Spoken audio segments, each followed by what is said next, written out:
In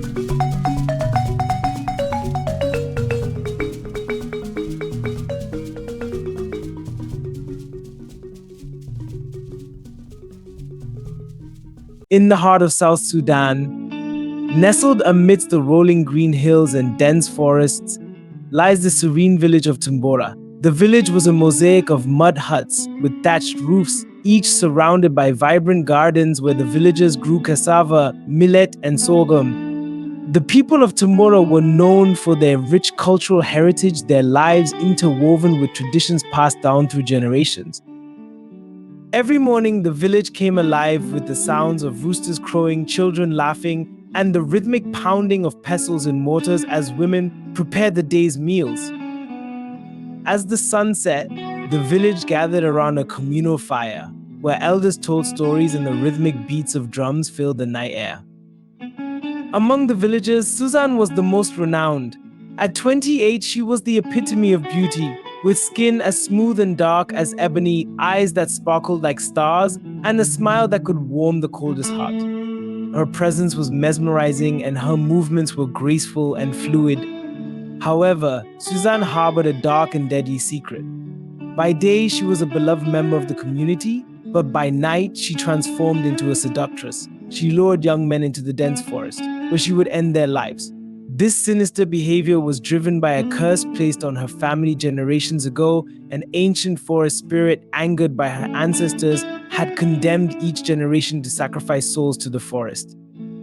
Suzan was the latest bearer of this curse, and though she despised her actions, she felt powerless to break the cycle. The forest, with its shadowy paths and eerie silence, became a graveyard for the unsuspecting men who fell for her charms.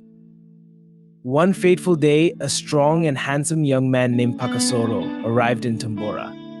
Hailing from a distant village, Pakasoro was known for his bravery and sense of justice. His skin was dark and smooth, his muscles rippled with strength, and his eyes held a fierce determination. He had heard tales of the mysterious disappearances in Tumbura and was determined to uncover the truth. Pakasoro's journey was fueled by a personal vendetta. He had lost a close friend to similar dark forces in his own village, and he vowed to protect others from the same fate. As he entered Tumbura, he felt a sense of destiny, knowing that his arrival marked the beginning of a significant challenge. Pakasoro's presence quickly caught Suzan's attention. Drawn by his strength and confidence, she saw him as both a potential victim and a challenge. One evening, as the sun dipped below the horizon, she approached him, her beauty even more enchanting under the golden light.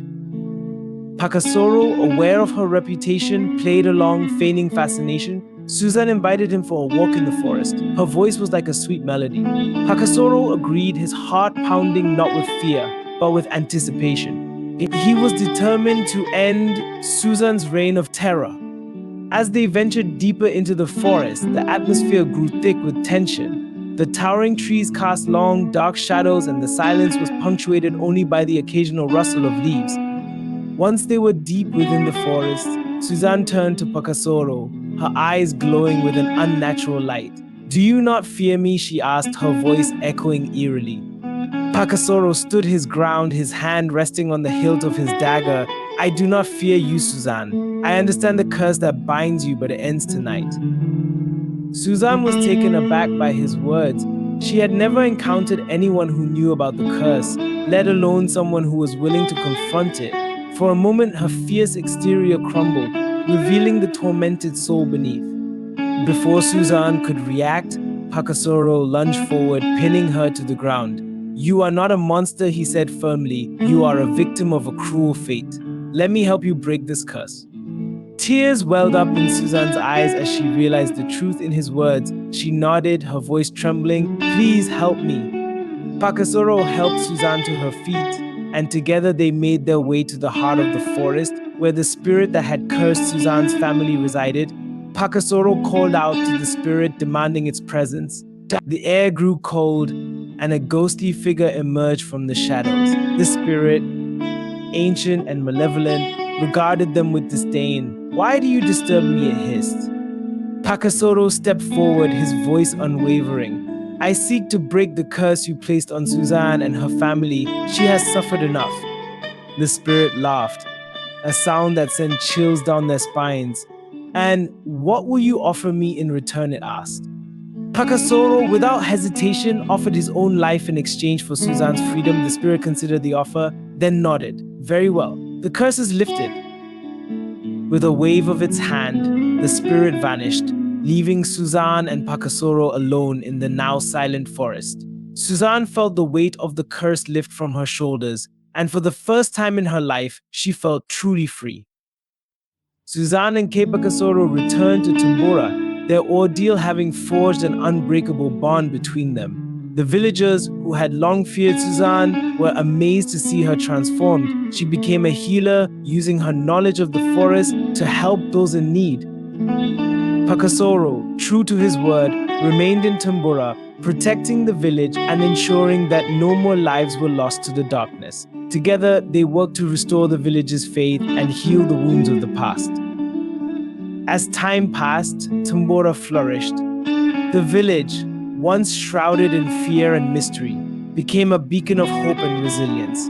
Suzan and Pakasoro's story was told around the fire, a tale of courage, redemption, and the power of love.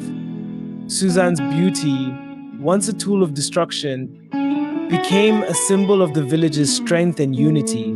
And Pakasoro, the brave warrior who had come to their rescue, became a beloved leader, guiding Tumbura into a future filled with promise. Years later, as the sun set over the hills of Tumbura, Suzan and Pakasoro sat together, watching the children play. They knew that their story would be remembered for generations, a testament to the power of forgiveness and the strength of the human spirit. In the heart of South Sudan, nestled between rolling hills and dense forests, the village of Tumbura thrived.